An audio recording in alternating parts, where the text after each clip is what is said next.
So listen, in place of the first lady of the Arn Anderson fan club, the man behind the idea for the Horseman Titles t-shirt, which by the way, you can find on boxofgimmicks.com, Bryant Haremza leads off the questions this week. And he wants to know, in your opinion, Arn, what means more to having a championship legacy, the length of the reign or how many times you win the championship? I think they're both important, but only if the amount of time that you have it, you defend it.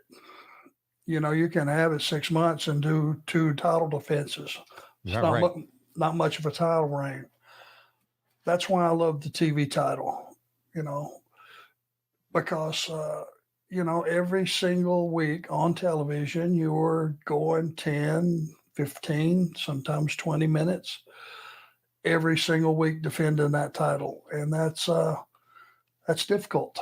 The world title shouldn't be defended every week or even every 2 weeks and make it special. Someone should have to get on a mighty big roll and have a lot of momentum to qualify to get a title shot. So, the tag titles, same thing. You can go out every single week and defend those. I would say it's a body of work over a period of time and combine that with the quality of opponents. So, in your estimation, it doesn't matter really necessarily how many times you won him. It's what do you do when you have it? Yes. Okay. Yes. I like that. And he has a follow-up question. He says, Brian, the moment that you were not involved in, but is something that when you still think about it, gives you goosebumps. So is there a match or a moment you were not involved in at all, Arn? But man, when you think about it, it is a goosebump moment for you in the wrestling business.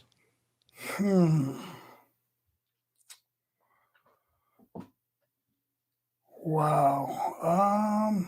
Yeah, we're coming out strong. Bryant Haremza is a well-studied wrestling fan, and he has great questions. Yeah, I go back to Larry Zbyszko and myself in Savannah, Georgia, tag team champions. Dustin Rhodes needed a partner.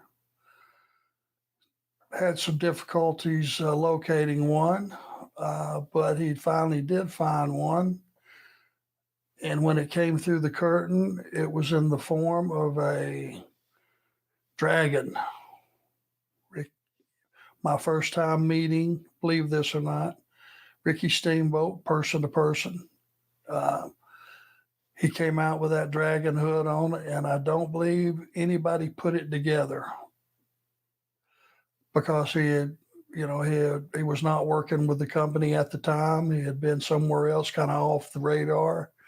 When he pulled that dragon head off, and it was Ricky Steamboat, that place exploded. I think there might have been 7,000 people, 7,000 people. It was packed, but it wasn't a giant 20,000 seat arena.